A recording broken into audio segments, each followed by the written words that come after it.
Rolling?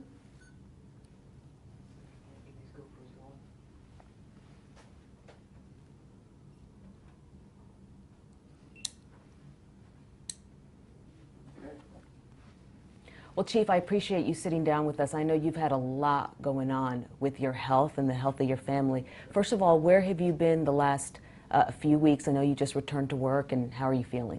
I guess I've been in and out. I had a spinal fusion, so it's the second of which, so second level of a spinal fusion, and it's been a little tough, but I'm back. I'm not wearing my brace, so hopefully my doctor's not watching this, but I'm good enough to be in the office, so I'm here. I wouldn't miss it. These guys do a good job, but I like to be here to make sure things are running smoothly. How are you feeling, though, physically? I mean, it's got to be painful.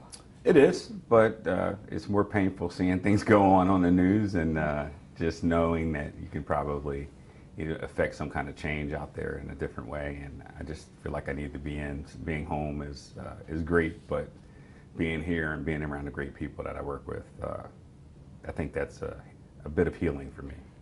There's a lot going on here, but before I ask you about that, I've been praying for your son. How is your son doing? Thank you for that. He's doing very well right now. He, as you know, went through 2 brain surgeries. The first diagnosis that we got on it was the third of the year. So, and it was a complete shock. Obviously, it's one of those tough times, and I told people the other day, I said, many people say they gladly trade their self or their health for their children's, and I found myself saying the same thing. He went through 1 brain surgery. They got about 90% of a tumor the size of an orange out. And he then had to go through a second because a piece of the first tumor broke off. They still didn't know at that point whether it was benign or malignant. And I went back in to get the other 10%. So you worry each time somebody goes into the brain, whether your child is going to be the same person, is going to recognize you, is going to have some kind of physical or mental or emotional development disability, and thank God he's been just great. He's my hero. Why is he your hero? Because he's, as I told these guys, he's like my little Wolverine. He goes to school every day, he gets straight A's, he works very hard, he's got a social butterfly type personality, and he just keeps a positive attitude. And I think that's one of the reasons why I walk around this building and I walk around the city every day, and people say, "Hey, Chief, how's it going?" And I say, "Never had a bad day in my life," because there's a lot of other people that are going through a lot worse. Is your son fully healed? Is your son fully healed? No, he still has restrictions. He can't run or jump right now, which is kind of hard to tell a 13-year-old not to do. And it's kind of hard to tell Dad not to wrestle around with him either, but he will be okay. My belief is that, if I were to give it a percentage, he's probably like 90%. And he'll go through another MRI process just to make sure that the healing's properly, taking hold. And then I think he'll be back to running and jumping and being the normal 13-year-old. So it was benign then? It was benign. Yes, Praise God. Thank God. And any idea of what could have caused it? I'm told that it happens in many kids. The doctor, Honeycutt over at Cook Children's, said he does about 30 or 35 a year. So these are things that just develop in kids, and unless you notice something, it could lead to tragedy later on in life. I mean, whether it's benign or malignant, he could be driving a car 2 years from now and have a seizure, and we could wonder, well, what happened? What were his symptoms? And that's the craziest thing. I get the worst dad in the world award, by the way. I'll tell you why. We're out playing football or playing catch in the backyard like many fathers and sons do, and I'm throwing the football to him, and he's catching the greatest catches in the world and then dropping the easiest. And I'm saying, "What do you have me out here for? You're being lazy." And and I storm in the house, and in reality he had a coordination problem because of the brain tumor. The tumor caused him not to be able to walk a straight line. So if he were to be tested by a police officer would think that he was under the influence of drugs or alcohol. He literally could not walk a straight line. He couldn't touch his own nose and touch someone else's nose. It's just incredible that a parent would not see that. But I'm thinking, you just got a gangly 13-year-old growing up, and filling out their body and learning their new stuff, and it wasn't that at all. It was an actual problem. Thank God you caught it when you did. Thank God the doctors caught it. We just did, I think, our due diligence by making sure he got to the hospital, but I thank each and every one of the doctors that worked on him or worked with him, because they did a great job. Still emotional about that. Oh, absolutely. Who wouldn't be? You've got your own children, and I understand that we share some things in common. Mm-hmm. So neither of us would ever say that we wouldn't gladly give up our lives for our children. Amen to that. You arrived here in October 2015. Yes. What a ride. It's been interesting. What would you say has been your proudest accomplishment so far? Wow, there's so many things that the department has done really well. I think rebranding ourselves on the internet has helped. I believe that our increase in neighborhood-based policing, going back to beat concepts, where our officers are expected to know their areas, to be in certain areas, and to own that slice of, as I put, God's green earth every day, matters. Because prior to that, there was sort of a hodgepodge of calls out there, and whoever was available got the call, and that's where they went. My impetus has been to keep officers in areas that they're familiar with, so they get to know the people there, build relationships with the folks there, the business owners, be able to sit down and have a cup of coffee with someone, so that in instances where disturbances, let's say where neighbors are fighting, might turn into something else, that we have an idea that those things are brewing, and our neighborhood police officers can get involved, and the other police, added support services that we have can become involved before it becomes an arrest or a violent situation. On that subject, let's get straight to Kevin Battle. A lot of racial tension right now in Fort Worth. Sure. Kevin Battle, the man shot by his neighbor. I know you said you didn't arrest the suspect because he claimed self-defense. What do you say to civil rights activists who believe y'all got it wrong? Well, I can compare it, but first, the case is submitted. The case is definitely in the hands of the DA's office. We did a very thorough investigation. I compare it to a shooting we had about a year ago at a church on the east side, where there was a white clergy person who shot a homeless person, who didn't cooperate with us, who never gave us any statements, who really just told us, no, go pound sand. And we weren't able to ascertain what happened out there outside of the physical evidence that we had. So that person was arrested, immediately arrested. In the Battle situation, obviously, he cooperated the entire time. We were able to get statements out there. We were able to, use our crime scene unit to determine, that some of the statements that he made obviously coincided with what we found scientifically. And this is a case that is going to go to the grand jury. Mm-hmm. And despite whatever claim Mr. Battles made, he's going to have his day in court. And either way, I would think that if he had been sent down and processed as a prisoner that day, he would have been released on bond. In this point, again, I guess if you compared it to, we have somebody that completely cooperates with us versus someone that didn't cooperate with us at all. Mm-hmm. But both of them have to go to court and have to face what they did. And there's no difference here. They're going to face, what happened here, and they're going to have to answer for it.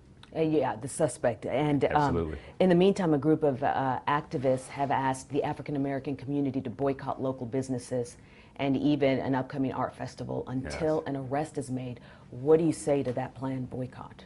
I'm meeting actually with a group of local activists today. One of the things I've been really working on is developing personal relationships with many of the people in the community that are activists. And I say personal relationships because I think that sometimes you sit down with a group of people and it can become a feeding frenzy.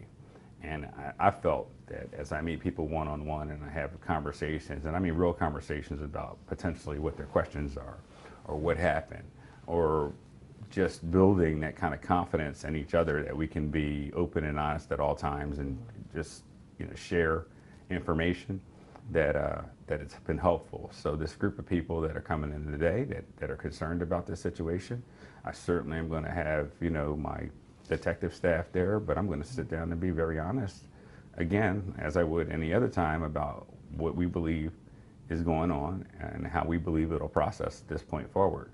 Again, I got to remind you that this case is wrapped from our end. We package a case together and we then give it to the DA's office, and the DA's office decides whether they want to send it to the grand jury, they want a direct file, or they don't feel it meets the standards of going to a grand jury. This same group of civil rights activists who you will likely be meeting with today say many residents in Fort Worth believe that local law enforcement unfairly targets African Americans. What do you say to that? I say we were part of the national initiative. You asked me something that I was proud of, and in 2015 when I became chief here, I signed up to become part of the National Initiative for Justice. And part of that was surveys. And they went to 13 of our most economically disadvantaged or crime-ridden areas of the city, and they tested, by way of survey, the type of, let's say, respect or confidence that people had from those communities in the police department, and we tested very high. We then had several incidents happen in the city that, regrettably, in any big city, we're going to have incidents, and we're going to have to handle them, and some to the chagrin of, some, and to others, they'll feel like we did a fantastic job. But the results of those surveys have been very positive, even as this national initiative has closed. So it shows you that people, for the most part, have confidence in what we do, believe in what we do. And I think that comes to a great degree because of the type of relationships that we've built with people, even in the most economically disadvantaged communities, because you're going to have some that obviously want to keep a negative narrative going. And most people don't want to do that. Most people want an answer. Once they get an answer, they say, well, we'll wait and see what goes on. You talk about these specific high-profile incidents. Let's talk about Jacqueline Craig, taken down by a white police officer, yes. December 2016. Officer William Martin was suspended for 10 days. To your credit, the Jacqueline Craig's attorney says you probably did more than most would have done prior to you, but that he feels it still wasn't enough. Did you handle this situation right? He actually said that. He did? Wow. I'm surprised, but I will tell you this. I feel like, Martin got what he deserved. I was also able to stand that up in arbitration. And when I think about the actual, process, I have to think about, well, what crime or what violation of a general order exists here. And when you look at things frame by frame, you see the complete, I guess you could say the complete picture of what happened there differently. And from a legal perspective, there are certain things that, he had the right to do. There are certain things that we dropped the ball on big time. I'll tell you, I think in many ways we let Jackie Craig down. How? Well, Jackie Craig made a phone call to us and relied on, rather than allowing a family member to come in and to attack Mr. Vardy, she said, no, I called the police, right? So she called the police with the hope that we would come and we would be impartial. We would come and, be respectful, and we would hear her story out. Whether the tenets of the story were right, wrong, or indifferent, she was a mother reacting to the fact that she heard that her child had been choked. And we had to remember that, people are going to be emotional. We deal with emotional people all the time, and we can't let our emotions get ahead of ourselves. Again, did I feel like Martin did, something in violation, or some things I should say in violation of our general orders? I absolutely did. I fought that fight. It was highly covered across the street over here, and the arbitration was hotly contested. But in all, every charge was stood up, and I was validated in that. In fact, when you talk about how it got nasty, according to your statements, 2 of your command staff leaked documents in that Martin case. Yes. Do you still stand by those accusations? That against the 2 of the command staff? I know that was very frustrating during the time. Oh, absolutely. I'm not ever going to levy charges against anyone in the police department unless I have some type of information that leads me to believe or leads us as an investigative unit to conclude that things happen that shouldn't have happened. That's unfortunate. I shared with other news media, and I'm not sure whether you were there at the time, that, I considered, those folks people that I could rely on and friends. And, as you've read in subsequent articles and interviews and such, it may not be the case, but that's all right. I have a great team around me now, and I've built a team that I can trust and that have made this department even better. If you look, we've just promoted our first Hispanic female to assistant chief. We've just promoted a new commander and a new deputy chief, one of the youngest deputy chiefs we've had in a long time. And we're working very well together, and we're working in a spirit of trust and cooperation. And that's all you can expect out of the folks that you're working with.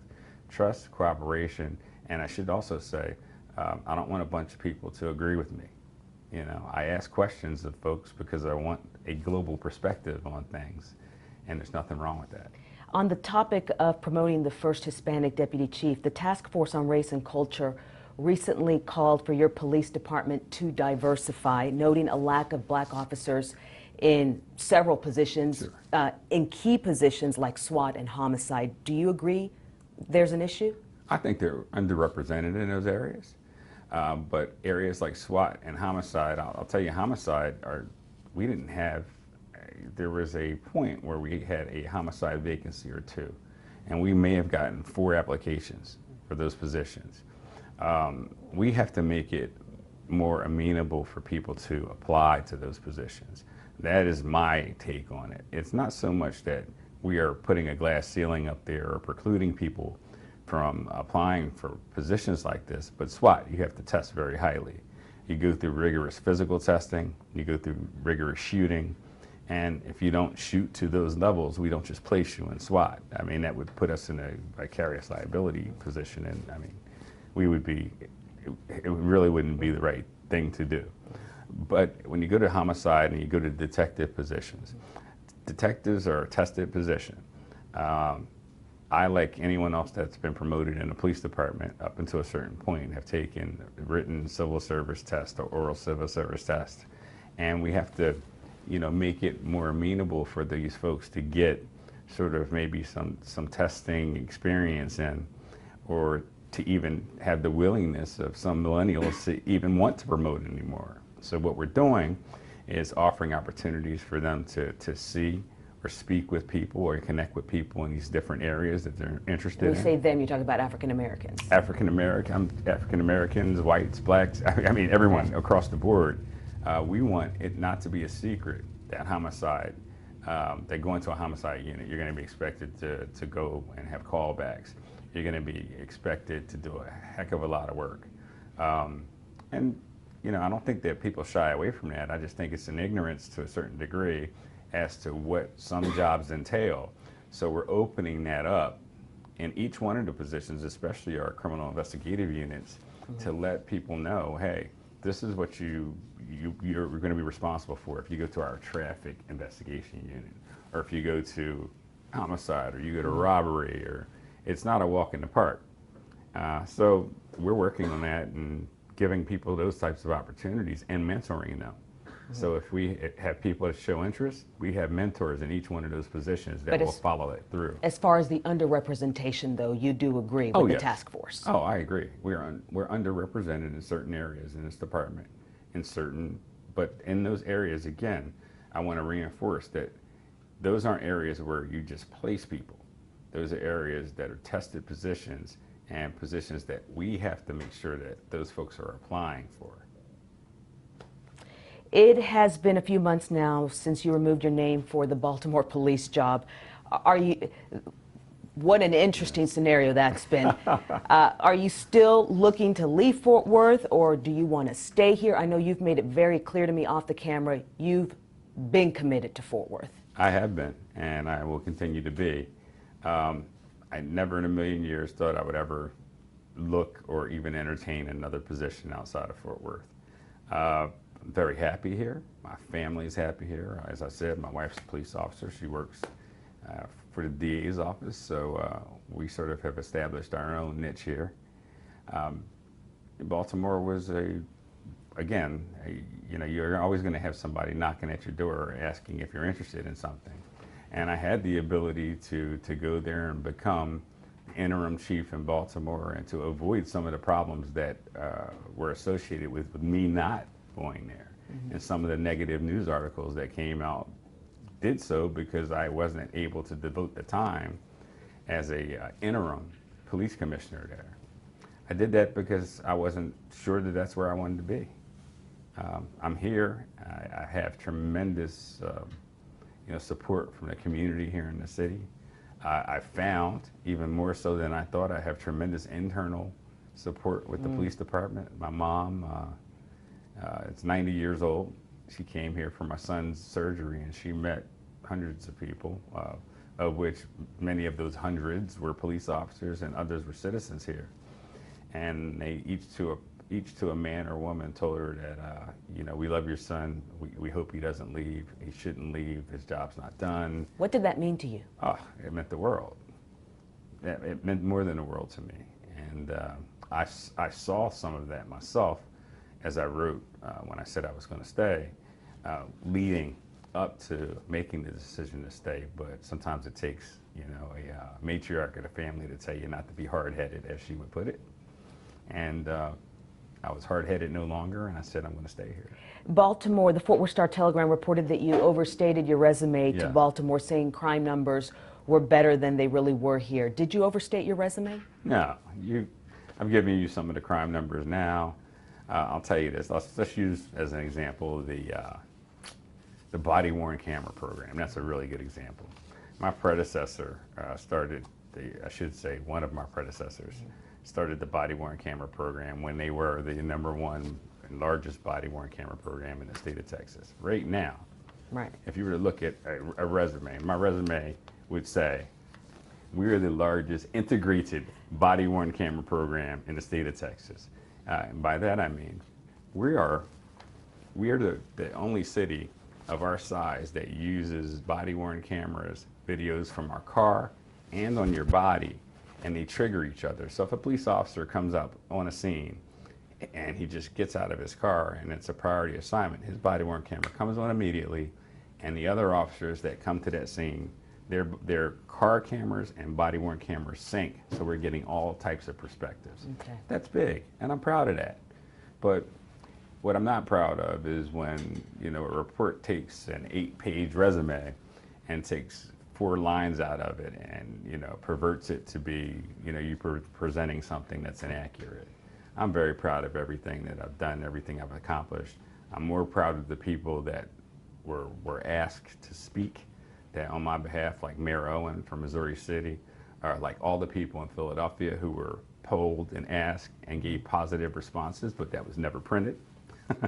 I've had a good career, and I know that I've been highly vetted at every level, including the FBI level. I mean, we go through being a police chief is not easy. It's not just you go hire a police chief and that's who he is and he's in and that's it. I mean, they go through your life with a fine-tooth comb to make sure that they have the right person. I want to go back to your mom and all of the officers who told your mom how much they think of you, which means a lot to you. We hear that there are, though, some morale issues within the department. Sure. Some officers concerned their actions won't be backed up. Do you feel like you have a morale issue here? I feel like I'll back up people that do things the right way. I feel like if we are treating people with dignity and respect, you will have my unending support.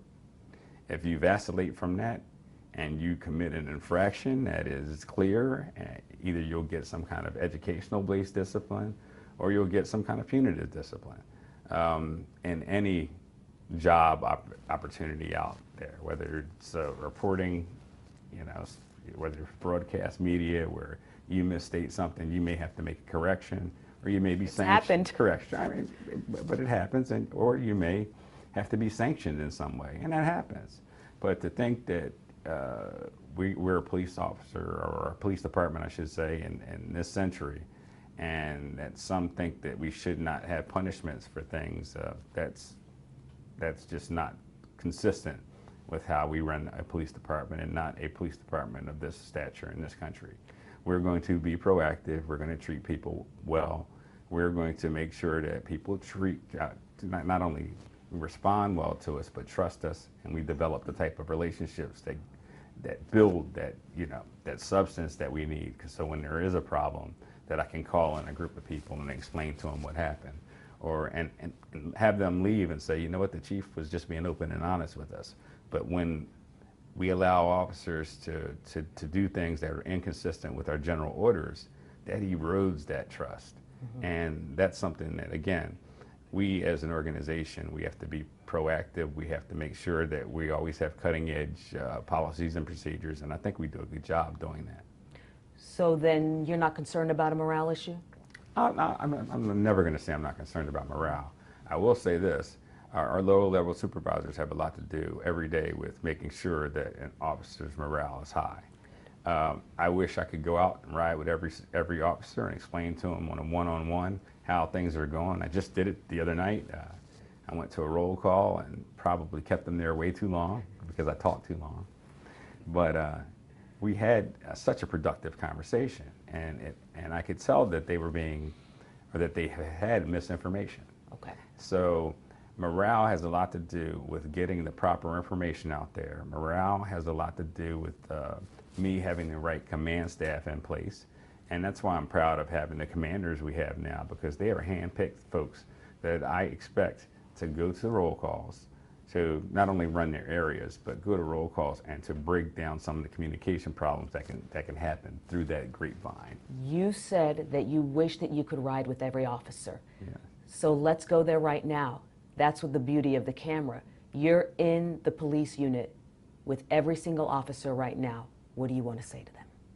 I want to hear what they have to say about, what's going on with the police department today. It's just what I did the other night, and I heard some positive things.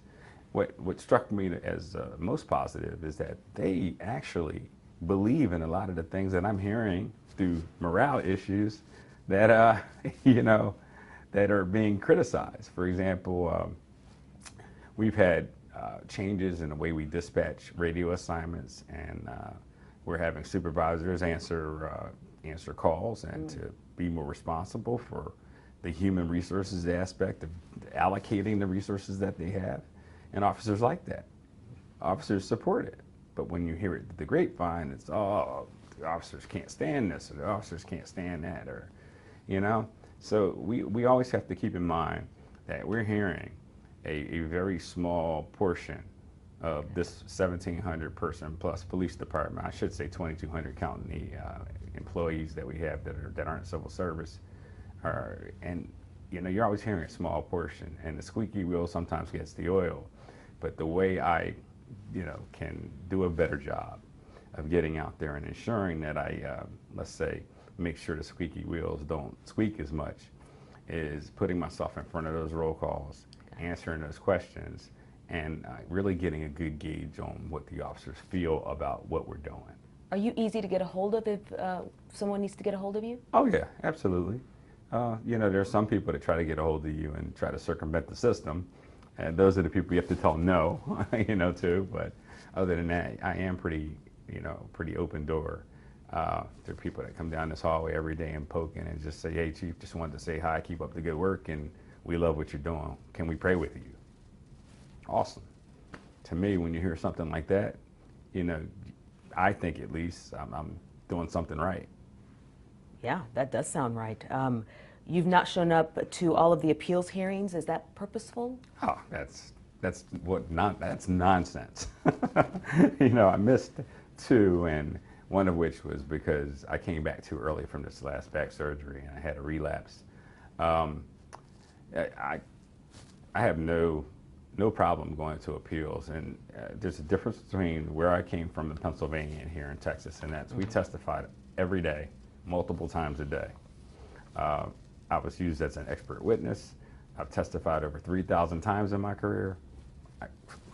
I don't shy away from testifying at a disciplinary hearing against a lead attorney who, hey, as a matter of fact, they represent me too, because my wife and I are both CLEAT members. So I'm a little, put off by the fact that anyone would attack the fact that I would somehow dodge a hearing because of a question about a resume that a reporter put together. You know, I'd say, again, there's a lot of reasons why people are disciplined, and I'm certainly not putting myself in a position to have to go to those. They're putting themselves in their positions for me to have to go to arbitration hearings, and if I can make them, I make them. And I think it would be more realistic to put out there that sometimes they're canceling the hearings, and they're canceling them at a higher rate than we are. So that might be something that they might not like to hear, but it's a nice spin to put on it that the chief missed a hearing. Do you ever feel like you are just under the microscope with every decision you make? Oh, absolutely. There's no doubt. I think people look for every chink in the armor, you know, and want to attack wherever they can. And I always have to, you know, have my eyes, you know, forward, backwards, side to side. Yeah, that's okay. You know, I think it comes with being a police chief. You're always going to be hyper scrutinized, but I think as long as you're making decisions for the right reasons, you know, from the heart, and just making sure you're doing the right things by people, that is a very important, I guess, balance that you strike between being overwhelmed by all the scrutiny and knowing that you can go home every night and lay your head down and say, I made decisions for the right reasons today, and I feel good about what I've done. First of all, thank you for sitting down with us today. And I know this is the first one-on-one sit-down you've done, period, here. Why'd you do it? What is it you want to say? Well, I want people to see me. One of the things I was told was that, you know, not enough people individually get a chance to meet with me, and that's unfortunate. The city's large, so I meet people every day. I would love to sit down and have coffee on people's porches and to do those types of things. And I believe now we're at a position in the department where, you know, I have my command staff set up where I have an executive assistant chief who can handle a lot of the day-to-day operations so that I can be more in the community. What I've been proud of in every other stop is that I've been able to be in the community all the time. Here, I've had to strike a balance between being in the office and being in the community. The thing that I will change is that you will see much, much more of me. You know what, I guess one of the things I'm most proud of, I'll go back to one of your other questions, is I drove down to that area where Arlington, Lake Arlington, and all the cars, you know, pull up, and, you know, you have kids out there and they're drinking or, you know, having a good time or whatever. And I can't tell you how many people in the an age group of, let's say, 20 to 30, or even the older people out there said, hey, Chief, knew exactly who I was, wanted to speak with me, wanted to have conversations with me and say, hey, we want you to stay. We've noticed a difference. How many times do you hear a 20-year-old or somebody, you know, that's hanging out at Lake Arlington, right, tell you that they want you to stay? That's incredible. And that happened here in Fort Worth, right? So I have to reflect on those kinds of things and say, you know, I'm very proud of even the fact that I haven't been able to dedicate the time that I think I deserve to give to people here in this city, that there's still an effect that has been, you know, embraced by many people in the city, and I'm doing it. I mean, little by little, I'm getting to those roll calls. I'm getting out into the community more. We're hitting a couple barbershops over the weekend. Oh, those are the best. Oh yeah, I love it. They don't love it when I'm there because I talk Eagles football as well. So no offense, but why do you go to a barbershop? I still have to, you know, maintain a nice mustache. But I go there because that's where the community conversations happen. That's where I can reach, you know, some of the young males out there that may have misperceptions about policing. I can encourage them to become police officers. I can, you know, some of my best recruiting, you know, can be done at places like that. And some of my best avenues of making sure that the message gets out there is there. Every barber has a conversation with their clients. And those conversations range from sports to politics to whatever. It's like the movie Barbershop. Mm-hmm. So, you know, if I can take that kind of time and sit there for a few hours and just answer questions, and some of which they think are hard hitting, and I think are pretty straight up and easy things to answer. So, and I don't mind sitting there. I have to have guys over here pulling me out saying, hey, we got another place to go to. So it's an amazing way to get a message out there, because churches are one way of getting messages out, you know, but the barbershop and community conversations and one-on-ones in the community is another way of doing it, because I don't want there to be groupthink. I want to be able to have people judge me for me, to see me for who I am.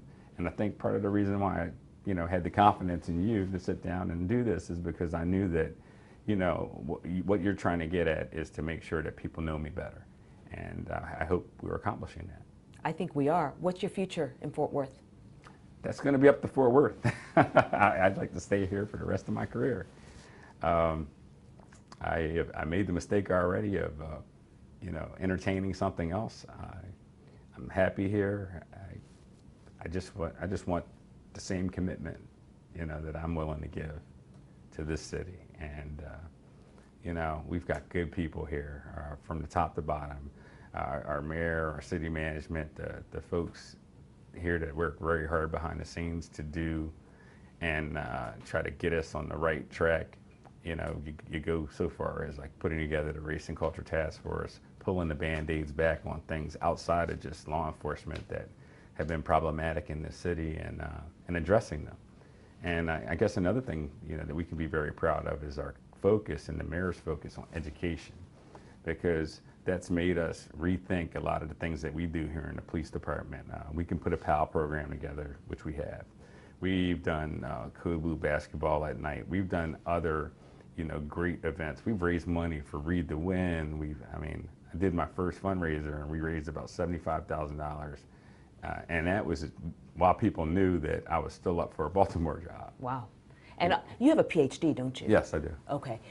So as we wrap up, I'll ask you just 3 final questions. I did not want to end this interview without asking you about Officer Hull. Oh, sure. And I know you got the big Washington Memorial coming up in May. What has it been like leading your department from that tragedy? Well, let me tell you, no police chief wants to ever lose an officer. Unfortunately, during my time in the city of Philadelphia, you know, I was there for 18 years. We lost 24 police officers, 8 of which were personal friends of mine. It's like no other experience in the world. I don't know what it feels like to lose a child, but I know what it feels like to lose someone that's trying to do the right thing, that's going out there chasing down people that aren't doing the right thing and lose their lives doing so. He's a hero, every bit the hero that I spoke about. He had a tremendous family. He had Sabrina, and the kids are wonderful. There's nothing that this department wouldn't do for him. Our Brotherhood of the Fallen, which I'm proud of as well. You know, we have a group of officers here that go to funerals across the country. We make it possible for them to represent the city of Fort Worth for that, and they do a lot for the family as well as our POA. This has been something that, you know, many of the people in this department have never seen before. We're such a young department that they haven't lost anyone in the line of duty. And for a chief, and from this perspective, it is the very much toughest thing that you have to deal with. We can deal with officers making mistakes. We can deal with officers doing, you know, tremendously heroic things. But when death is associated with it, and we're putting one of our own in the ground, it is a harrowing experience, and we build some lifetime bonds with those families. But you know, you say to yourself, we should have had those bonds in place in the first place. We should have known those families. And when I first got here, I talked about how important it would be for us to be a Fort Worth police family, and I'm striving for that every day, because if something like Garrett Hull's death happens again, we're going to want to be able to pull it together as well as we did in the past, and just be the type of department that he can be proud of looking down on us. Safe to say that's been the low point since you've been here? Absolutely. High point? I think there's been some high points, many of which are, you know, I think last year we did a fantastic job with crime. I think we've done an excellent job expanding our community engagement programs and making them coincide with education. and mentoring for kids. We've done a lot in this department. I could go through a litany of things. I mean, the Texas Police Chiefs Recognition Program is an accreditation program for police departments, and we are the largest police department in the state to have achieved accreditation, and we did so in record time. And that's a very difficult thing to do. So being able to correct things that they come in and audit and look for, and to be known as a department that's a standard here in Texas is huge. And we're going to strive for even a national accreditation now. So that's pretty, that's something to be proud of. A lot going on. Plenty. Thank you for your time, Yes. Chief. Anytime. Thank you. So you're going to have to explain these numbers to me. Okay. These are